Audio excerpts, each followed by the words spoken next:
Well, hi, Ross. Welcome to the Product Leaders Podcast. How are things with you? Very good, Ben. Nice to be here.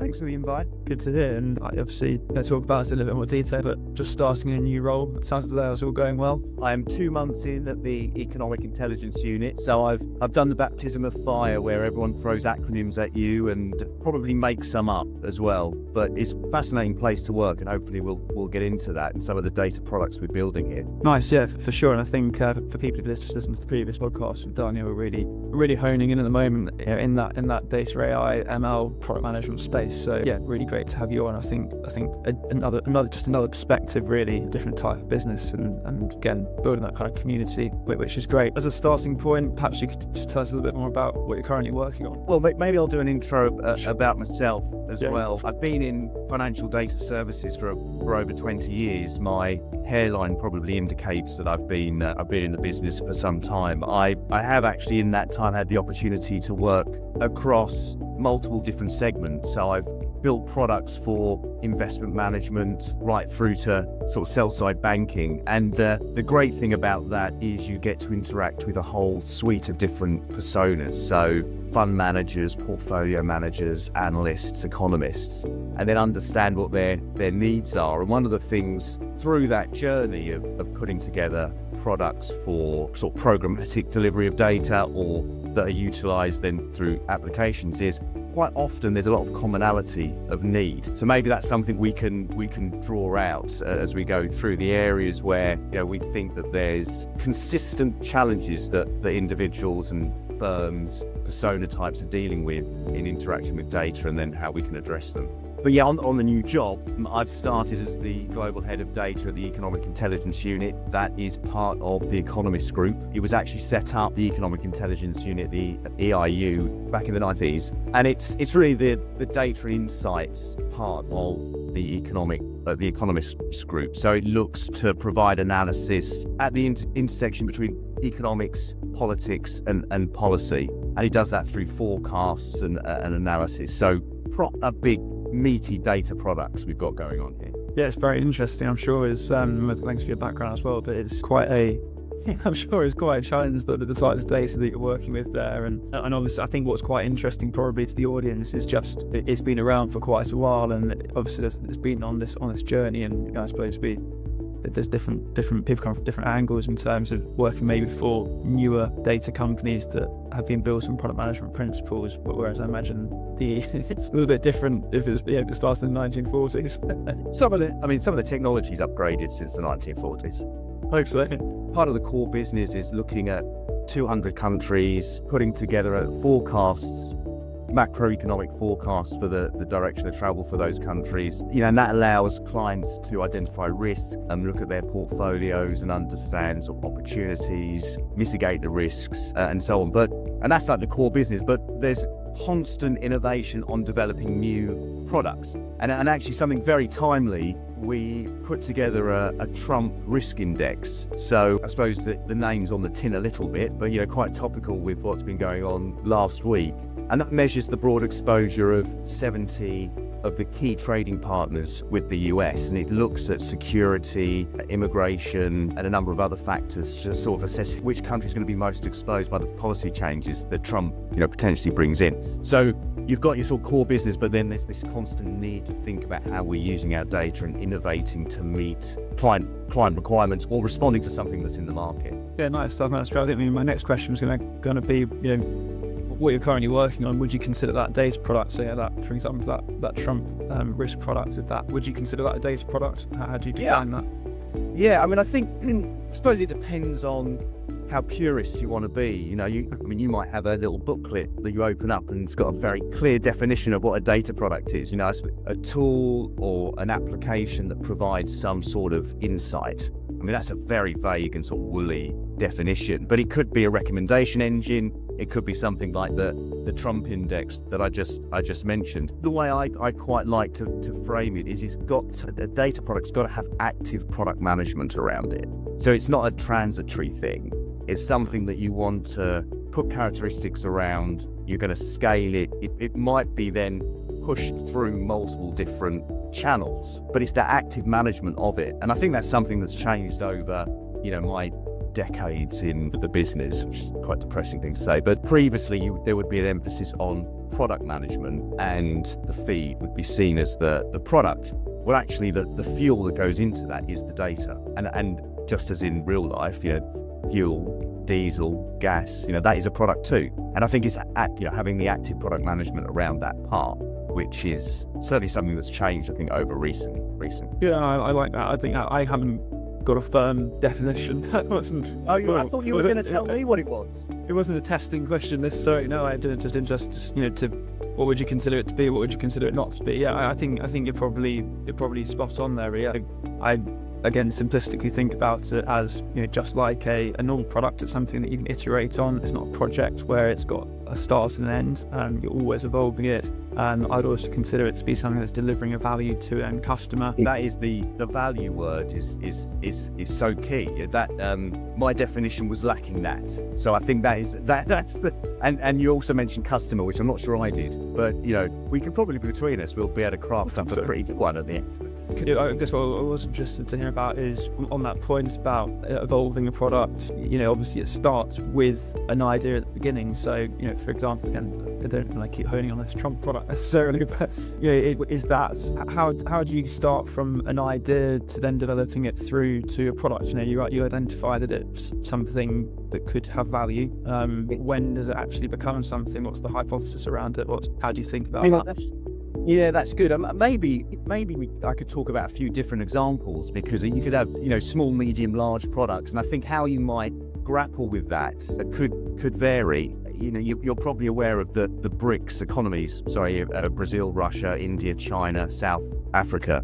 They expanded at the start of this year to include Iran, Egypt, Ethiopia, Saudi Arabia.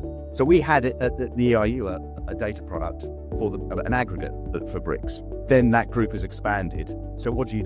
Do you just expand the existing product and call it BRICS Plus? Do you have a separate product so that you can compare between the two? That there's on one level that's quite a small task in that you're just sort of slightly changing the coverage, but there are implications with how you do it. So you've got to speak to experts, you've got to engage, you have to do something, but you've got to engage and make sure that what you implement is actually going to be useful and not for example, expanding that coverage that will change history of the product. So we in that instance we spent some time talking to our internal SMEs and external clients as to actually how would they want to interact with this new coverage, and do they want to use it against the existing history of the previous core BRICS economies. I think that's quite a small data change in some respects, but it does show that even at that scale you've got to be quite thoughtful about the end user, because it'd be very easy to just go whack in the new ones, but then you're not really considering what that end user experience is going to be like, and the people that are hanging off your product day to day. A medium example would be, and this is maybe more sort of the data management end. We produce, as I mentioned, 200 forecasts for different countries, and looking at major macroeconomic series, GDP, unemployment, and so forth.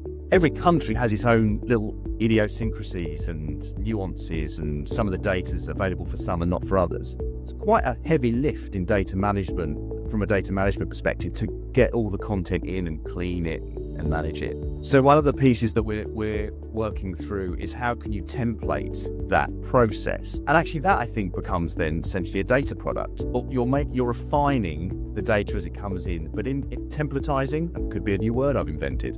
The data you can scale that across multiple countries, and it'd be the core series for each economy. There's going to be some outliers, but it's the core series, and that then is a data product of itself that's feeding then out commercialized forecasts. So there's a scale question, scale element in there, and a reuse. And I think that's a very important piece to think about when you're designing data products. If you're doing something that's bespoke that you can't then reuse, there's going to be questions about the level of effort to value that you put in.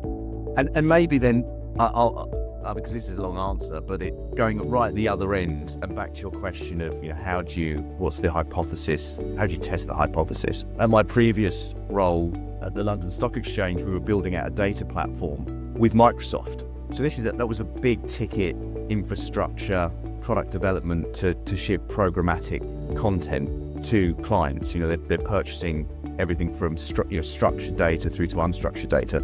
That had to have a very rigorous client engagement program at a number of different levels. So you're doing research, then a set of client advisory boards to make sure that as you're building, you're iterating, you're getting feedback from the client. So the best way to test anything is make sure that you're speaking to people. The internal navel gazing and think you know the answers, not good. You're going to end up with problems if you go that way. Yeah, I mean, I think that's a really good example. That's a nice kind of chain of different sizes of products, and yeah, I think you're definitely spot on there with the I think that's the thing about data products. I think they are very different to your normal products, and I think that the question I was going to ask specifically around that sort of macro and product was again just to link it back to value. I guess you mentioned you have your conversations with the SMEs within the Economist Intelligence Unit, and then are you speaking to your end customers about that as well? Is that, I suppose, are you asking them if they think it's valuable? How are you testing that with them? Yeah, I think it's really scary, and it can happen. You can sort of you can get so into a product process. I'm using that in the broadest sense, including data management. You get so into a process and feel so absolutist about a particular piece of work. There's like an emotional attachment that you think it's a given, and you don't necessarily test it with clients and clients could be actually sales teams. Internal stakeholders are very, very important to engage with, as well as the end user. I mean, in a lot of case of data products, they could very well be internally focused. Most of my career, I've been building products that we then commercialize, but then you still need people internally to support it and sell it. So going through making sure you lift your head up off the page and do the validation and keep doing it and keep showing people and bringing people along the journey is absolutely vital. It does take a lot of effort though, and it can be a knock. People say, I don't like that. If you've vested so much time and energy in something and you really believe that it's going to be great, and you could be right, but you've still got to go through that motion of testing it. It's not easy. It's quite a skill It's a skill to be able to do it well, but it's also a muscle you've got to build up about not getting offended on that journey and getting upset when you get all feedback is good feedback. I think it's got to be the motto. Yeah, I think I guess with your bricks example, I suppose you could get in if it's something that you decide, we need to add these other countries on. You haven't even necessarily asked your end customer if they want that. So you might think it is of value, but it might not actually be valuable to the person consuming. Yeah. Well, that one I would think about I think that those two examples are all quite different that I went through, but they probe at different things. So in the case of the BRICS one, it is a fact that the BRICS group has expanded. Fact. There isn't an option to do, I don't think, if you want to have a successful business, there isn't really an option to do nothing. But the question then is, you acknowledge that something's changed, your product should respond. How actually are you going to implement that? And that was sort of the point. Do you go down the route of, what's the simple route of just whacking everything in? Is that actually going to have implications versus you actually maybe need to build out a separate one? Or you have a transitional phase. Not much different actually with, what happened with the UK coming out of the EU. There would have been lots of products, had lots of aggregated series, and then how do you handle that transition, and how do you allow people that are using the product to still do the analysis they need and understand what the implications are and changes as the UK leaves. So I think it's thinking through how you implement, making sure that that's tested and understood, which is quite a different proposition at the other end when I'm talking about building out a huge new data platform and all the considerations that have to go with that. Although, just on that point, I spoke in that piece of work to a client, and they said something which I think holds true for a lot of considerations about building out a data product today. They were very keen. So this was a pension fund, and they used lots of different vendors, lots of different data products. They bring them in-house, and they were saying that the things that are top of mind for them are discoverability, and you're thinking about data catalogs in particular. So I think when you're building a data product, you could build the best product in the world, but if no one can find it or use it, I mean, it's kind of sort of Shakespearean tragedy time, in that sense. So I like the idea of constantly thinking about you've built something, but actually how are you making sure that people are going to get access to it?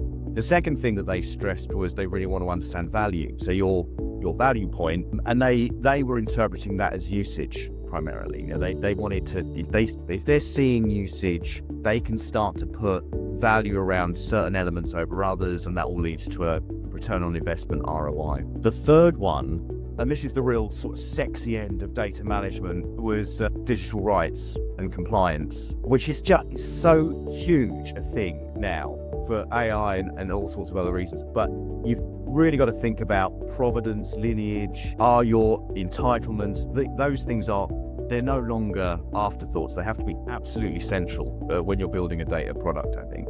And then the last one was insights, sort of linked to this increasing attention, understandably, on AI. But how can you, not necessarily solely about that, but when you're working through so much data, or you've got a data product, are there ways that you can lift out the insights to the user?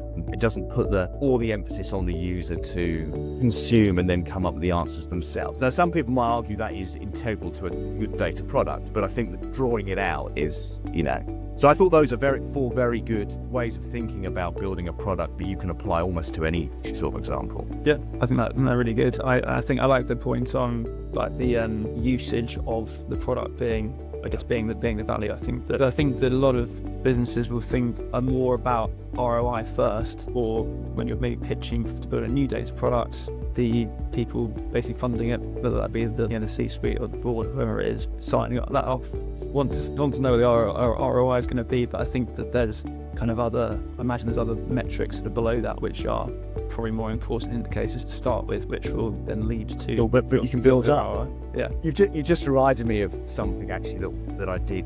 Gosh, it must have been 10 years ago. We were building out a product, a desktop product, and we were putting into it a lot of different applications, feeding off different data products, and then there was a human interface to go with them. And this was to build out capabilities to support the buy side and sell side, sort of analysts and portfolio managers, but a raft of different capabilities. And actually what I did was run all the product owners and the data owners had to produce usage around their application. And it was people weren't comfortable about doing that, because, if you put your new application out and it's not getting the hits, proper client hits, then there's questions. But we created a space where it was sort of a competition, but it was safe. It was a safe space because it then allowed you to iterate and sort of forces you to think about what's working, what's not working, and engage with clients. So it was it was a great exercise. It was a positive one. It was meant to be a positive one, but there was some apprehension about stepping into that. And maybe that is something to also acknowledge, that there's a lot, you do get a lot of sort of cliche phrases about you learn to fail and this type of thing, which is true. But really, just like in life, failing is just learning really close up, isn't it? Like if you step back, you fail on them. So it's actually about iterating. It's about getting into it. The failing thing is fine, but actually what you're doing is iterating. You're always learning, and I think make it a positive, like a positive step, rather than the emphasizing failure, which is fine. But I think you can frame it more positively. Yeah, I definitely agree. Definitely. I think you touched upon reusability as well when you talk about those different products, and I was keen to just talk a little bit about something that you said at the top of our chat about commonality across media. I think that was in reference to maybe previous companies you worked for and showing the similarities, the persona types, that sort of stuff. So yeah, I guess tell me a bit more about that. Maybe how have you, from different businesses you've worked in, how have you seen those similarities transition? Is there reusability across businesses, or is reusability more just within a business with a similar product type? I think it depends on the use case, and I don't know that we've mentioned that much actually, that particular phrase, but it's a really important, it sort of sounds obvious, but it's one of those things you can get distracted by. I think there's a danger with the enthusiasm of AI, generative AI, because AI has been around for obviously a long time, but the last couple of years, generative AI, there's this enthusiasm that can sort of cascade down from the top of house, which is we've got to be doing something with AI, and then people sort of scurry around and do something with AI, and they're like, oh, okay, But then you're forgetting, well, actually, let's be very clear about the use case and what value we're delivering, right? So use cases always should be top of mind. What are we trying to solve? What problem are we trying to solve? But parking that sort of obvious point, on large transformational programs of work, when you're trying to find commonality, there's a few techniques I've used, fairly obvious things, sort of matrices of functionality, data, user types, and you sort of zone in on or hone in on the areas that are most common to most people, and you start from that place.